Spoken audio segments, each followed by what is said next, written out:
अस्सलाम वालेकुम दोस्तों। तो वेख लो तुसी किसी ने लिफ्ट नहीं कराई ते ए बंदे ने सानू रस्ते 'चों रोक लिया है। भाई अपना ये मुखड़ा दिखाना ज़रा।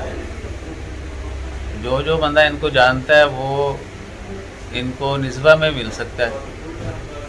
साड़ियाँ भी अखा नहीं खोल रही हैं अपना। तो भाई क्या पैगाम देना चाहेंगे आप?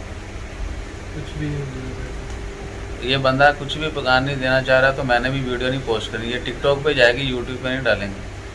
सही हो गया। तो इनकी बार्बर शॉप है इधर निस्वा में।